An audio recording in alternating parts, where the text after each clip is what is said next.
आता Nicolas Copernicus हाणें एक पुस्तक बरयलें, ताका म्हणटात द रिव्हॉल्युशनिबीज. रिव्हॉल्युशनिबीज म्हणजे रिव्हॉल्युशन्स हाजेर आधारीत. सो ताजे खूब चॅप्टर आशिल्ले आनी त्या चॅप्टरान ताणें फर्स्ट टायम प्रूव केलें की सूर्य मदीं आसा आनी पृथ्वी ताज्या गोल फिरता. पृथ्वीच न्ही आनी कोण फिरता ताज्या सुर्या भोंवती? सगळे प्लॅनेट्स फिरतात. ते सगळे आमच्या निकोलस कॉपर्निकसान प्रूव केले.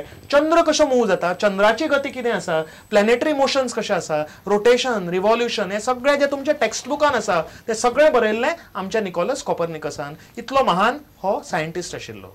एक ताजे फेमस स्टेटमेंट आसा ते हांव तुमकां वाचून दाखयतां. I also say that the sun remains forever immobile and whatever apparent movement belongs to it can be verified as due to the mobility of the earth. अर्थ कितें की आमचो सूर्य इमोबायल, आपल्या जाग्या वयल्यान हालना आनी जे मुवमेंट सनाचे आसा ते सना खातीर न्ही, ते मुवमेंट कोणा खातीर जातात? पृथ्वी खातीर जातात. Because of the earth's movement आमकां दिसता की सन मूव करता. आतां फुडली ऑब्झर्वेटरी आमी खंय येतले? अरेबिया गांवांत येतले. ताच्या पयलीं आमी एक ल्हानसो ब्रेक घेवया.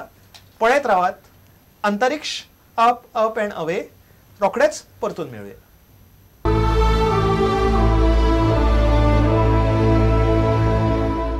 परतून एकदा येवकार. तुम्ही पळयतात अंतरिक्ष अप अप एंड अवे. आणि आज आमचो वर्ल्ड टूर चालू आसात. आमच्या पुरातन काळात कश्यो कश्यो वेधशाळा आशिल्ल्यो, संवसारांत ऑब्झर्वेटरी कश्यो आशिल्ल्यो, थंय कितें कितें रिसर्च जातालो आनी आज आमी जे जाणात ते कशें आमच्या पुर्वजान आमकां दायज दिली हें आमी आज पळयताले. तर आमी भोंवता भोंवता पावले समरकंद हे गांवांत. एक भरपूर व्हडलो राजा, प्रसिद्ध राजा आशिल्लो. ताचें नांव आशिल्लें मिर्झा उलुग बेग. ओके, मिर्झा उलुग बेग एक राजाच न्ही आशिल्लो. तो म्हाका दिसता 30% राजा आनी 70% एस्ट्रॉनॉमर आशिल्लो. जयसिंगा भशेनूच खगोलशास्त्रांत ताका भरपूर आवड आशिल्ली. आनी त्या वेळार ताणें समरकंदांत एक व्हडली ऑब्झर्वेटरी बांदिल्ली.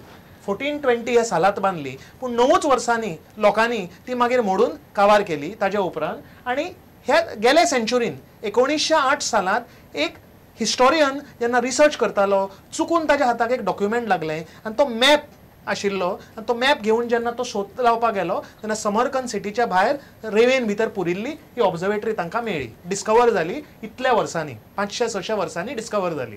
ओके, सो आनी थंय कितें कितें आसा ते आमी उलूग बेग कितलो हुशार आशिल्लो हाचो तर्क लावूं येता. सो ती अजून थंयच आसा? तशीच आसा. चडशे इन्स्ट्रुमेंट ना तातूंतले, पूण आसा ते तशेंच आसा. हो पळय एक इन्स्ट्रुमेंट मॉडेल आसा जातून प्लॅनेटरी स्टडी करतात. आनी एक इन्स्ट्रुमेंट आसा सेक्स्टंट. सर्कलाचो कितल्यावो भाग? 6वो भाग. सर्कलांतलो 6व्या भागाक सेक्स्टंट म्हणटात. आनी हो इन्स्ट्रुमेंट वापरतात सुर्याची गती मेजपाक आनी रातची ग्रहांची गती मेजपाक. ओके, सो हो सेक्स्टंट ताणें सादो मेटलाचो बी करतात तसो करूं ना, ताणें 11 मिटर व्हडलो मार्बलाचो केलो. जितलो व्हडलो सेक्स्टंट करतात तितलो तो पावरफूल आसता आनी तितलें ताजें ऑब्झर्वेशन स्टेबल आसता. म्हणून ताणें येदो व्हडलो फर्स्ट टायम वर्ल्डान सेक्स्टंट केलो आनी ताजेर तो ऑब्झर्वेशन करतालो. ओके, आनी तरेतरेचे इन्स्ट्रुमेंट थंय उलूग बेगान केल्ले ते आज थंय समरकंद आमकां म्युजियमान पळोवपाक मेळटात. सगळे देशाचे, सगळे आसपासचे सगळे गांव आशिल्ले थंयचे व्हडले व्हडले सायंटिस्ट उलूग बेगाक मेळूंक येताले. ताजे बरोबर चर्चा करपाक येताले on the subject of astronomy. इतलो प्रसिद्ध आशिल्लो उलूग बेग. सांग बाबा. सर, आमकां ती इन्स्ट्रुमेंट्स यूज करपाक मेळटा? इन्स्ट्रुमेंट यूज करपाक मेळटा, पूण ती सगळीं आतां पोन्नी जाल्यांत न्ही. आनी आतां आमचे कडेन पॉवरफूल इन्स्ट्रुमेंट जाल्यांत एस्ट्रॉनॉमीची. तांकां कितें म्हणटात? टेलिस्कोप. सो टेलिस्कोपा फुडें ही इन्स्ट्रुमेंट आतां कांयच न्ही, पूण पयलींच्या तेंपार ती पॉवरफूल आशिल्ली. ओके, आतां थंयच ताणें एस्ट्रॉनॉमी फक्त ऑब्झर्वेशन जायनाशिल्लें, एस्ट्रॉनॉमीचो थंय अभ्यासूय जातालो. एस्ट्रॉनॉमी लोकांक शिकयताले आनी ताणें उलूग बेग मदरसा नांवाचें स्कूल उबारलें. ओके, आनी उलूग बेग मदरसा अजून आसा आज आनी तातूंत भितर एस्ट्रॉनॉमीचो अभ्यास भुरग्यांक शिकयताले. सो एस्ट्रॉनॉमी शिकोवपाची फर्स्ट युनिवर्सिटी आमी म्हणले आतां समरकंद हे गांवांत उलूग बेग हाणें उबारलेली. ओके, उलूग बेगान आनी समरकंदाच्या ऑब्झर्वेटरीन भरपूर रिसर्च जालो. सगळ्यांत फेमस रिसर्च म्हणजे आमची अर्थ टिल्टेड आसा. कितले degrees?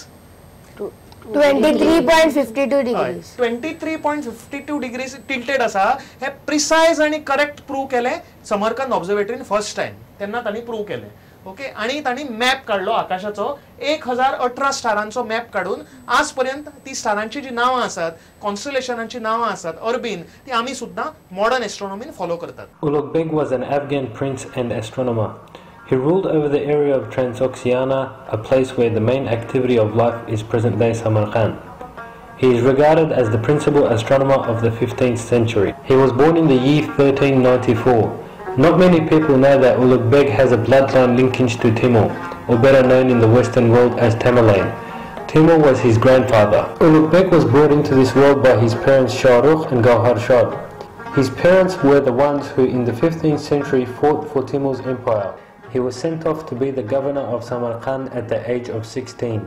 The story of this bright man was that although placed in governance in such youth, he did not stop in accelerating the city of Samarkand as a forward and advanced center of learning. In the years between 1417 and 1420, he built a university in Samarkand, and with this achievement he extended offerings to many prominent Islamic mathematicians and astronomers to come and pursue further studies there. Till today, this university is still there. His building did not stop there. In the year 1428, he built his renowned observatory. This was the place where he conducted his major astronomical works. From here, he was able to make amendments to the literature and star catalogues which were used as the standard of their time. His catalogue became the most prominent and used catalogue during his time and well after the Middle Ages. One of Ulugh Beg's most prominent achievements was that he was able to determine the Earth's axial tilt to 23.52 degrees. The significance of this is that it is still today the most accurate calculation. Ulugh Beg was a master mathematician and astronomer. However, he was not the greatest leader. After his father Shah Rukh had died, governance of his kingdom was handed to Ulugh Beg himself. He was eventually to be killed and beheaded in 1449 by his own son. His observatories were mostly destroyed. However, his legacy lives on since one of the members of his observatory managed to escape with one of his catalogues. Author Heva Hobden, in her book called Ulugh Beg and His Observatory in Samarkand, said, Afghanistan could be very different if the astronomer prince had not been assassinated. Although compared to many other Afghan figures, his name is not mentioned as much. However, he serves as an example of how education and seeking knowledge can progress a people to such lengths. So Ulugh बेगाच्या ऑब्झर्वेटरींतल्यान आता आमी मातशे आनी फुडें वचुया येवया आमच्या चायनान. ओके, चायनान कॅपिटल कितें? बेजिंग. बेजिंग. ओके, चायनाच्या एम्पररांक कितें म्हणटात खबर आसा तुमकां? तांकां म्हणटात सन ऑफ हेवन अशी तांची पदवी आसा, म्हणजे आकाशाचो पुत्र, स्वर्गाचो पुत्र. आनी जो स्वर्गाचो पुत्र आसा हाका सगळ्यान इम्पॉर्टंट कितें आशिल्लें? स्वर्गान जें चलता तें खबर आसपा जाय आशिल्लें, बरोबर न्ही?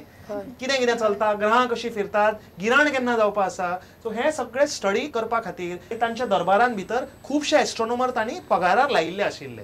ते सगळे तांकां प्रेडिक्ट करून डेली सांगताले की आकाशान कितें कितें चलना तें. आणि राजा स्वता इंटरेस्ट घेऊन भरपूर एस्ट्रोनॉमरांक अपॉइंट करतालो. अशे सगळे आमकां जे चायनाचे एस्ट्रोनॉमर आसा अजून पर्यंत प्रेडिक्शन ऑफ एक्लिप्स कशे करताले हे सगळे ग्रंथ आसा हे आज पासून मेळटात. ओके, आणि बेजिंगची जी ऑब्झर्वेटरी आसा पयलीं ती अशी आशिल्ली पुरातन काळात, पूण आतां ती रिनोवेट करून खूब बरी केल्या आणि ते भरपूर तरेचे इन्स्ट्रुमेंट आज सुद्दां तुमकां बेजिंग गेल्यार पळोवपाक मेळटात. सर हे सगळे आता इन्स्ट्रुमेंट्स आसा ते आज बसून तितकेच एक्युरेट आहे की तितके पयलींचे? तितलेच एक्युरेट आसात. आज पर्यंत बेजिंगचे इन्स्ट्रुमेंट्स तितलेच एक्युरेट आसात आणि एक्सपेरिमेंट म्हणून खुबशे एस्ट्रोनॉमर ते प्रूव करतात. आता फॉर एक्झाम्पल हो सिलेस्टियल ग्लोब म्हणून आसा, दिसता तुमकां? तो आकाशाचो ग्लोब.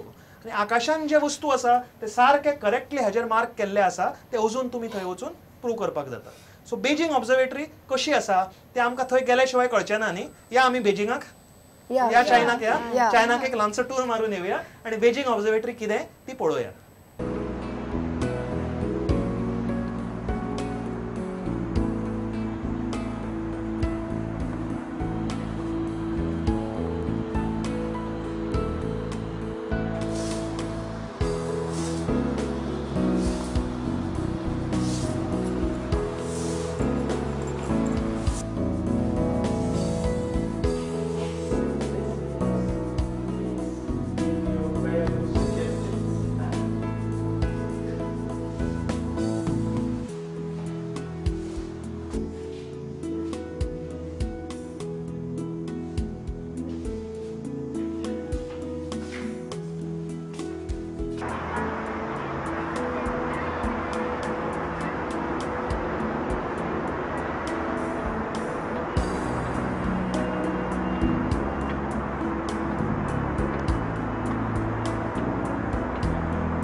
बेजिंगची ऑब्झर्वेटरी इतली फेमस आशिल्ली की सबंद वर्ल्डांतल्यान लोक ते ऑब्झर्वेटरीन स्टडी करपाक येताले, तितले पॉवरफूल आशिल्ले चायनाचे इन्स्ट्रुमेंट्स. ओके, आणि इतिहासात अशी नोंद आसा की एक पाद्री आशिल्लो, पुर्तुगालांतल्यान तो आयिल्लो, ताचें नांव फेर्दिनांद वेर्बिएस्ट. सो तो जेन्ना पाद्री थंय आयलो तेन्ना ताणें राजाक मेळ्ळो, चायनाच्या एम्परराक मेळ्ळो, तेन्ना ताणें आनी थंय चायनीज एस्ट्रॉलॉजर आशिल्ले, एस्ट्रॉनॉमर आशिल्ले, तांचो वाद विवाद जालो. आनी त्या वाद विवादान हो पाद्री आशिल्लो तो विक्टोरियस जालो, आनी राजान कितें केलें, ते बाकीचे एस्ट्रॉनॉमर आसा तांकां काडून भायर उडयले आनी हे पाद्रीक त्या ऑब्झर्वेटरीचो इन्चार्ज केलो, डायरेक्टर केलो. सो सबंद जगांतल्यान जे कोण हुशार आसा ते सगळे लोक चायनाच्या ऑब्झर्वेटरीन कामाक आसताले. ओके, आमी ही ग्लोबलायझेशन जे आज आसा ते चायनान ते 1000 वर्सां पयलीं सुद्दां आमकां पळोवंक मेळटालें. म्हणून म्हाका दिसता चायनान आज इतली प्रगती केल्या. सो हे आशिल्ले आमचे एन्शंट वर्ल्डाचे ऑब्झर्वेटरीज. पयले तुमी कशे मनशान त्रास काडून हे सगळें प्रूव केलां जें आमकां आज खबर आसा, बरोबर न्ही? तुमी सोंपेपणान म्हणटात काय ना सूर्य मदीं आसा, पूण आमच्या पुर्वजांक हे सोंपेपणान कळ्ळें कितले त्रास काडले, कितली स्ट्रगल जाली, आनी आयचे सायन्स जे आमकां खबर आसा ते आमच्या फुडें हे सगळे थोर जे एस्ट्रॉनॉमर आसा तांची दायज आसा ही आमकां जी आमी प्राप्त केला. आमचो प्रोग्राम अंतरिक्ष अप एंड अवे तुमकां कसो आवडटा हो तुमी भरपूर फीडबॅक म्हाका धाडीत आसात. तुमकां सगळ्यांक देव बरें करूं. पूण फीडबॅक बंद जावपाक जायना, चालूच उरपाक जाय. ही सकयल आमची ईमेल आयडी आसा, हाजेर तुमी ईमेल आमकां फीडबॅक धाडूं शकतात. तर आज हांगाच काबार करया. पळयत रावात अंतरिक्ष अप एंड अवे. पळयत रावात प्रुडंट मिडिया.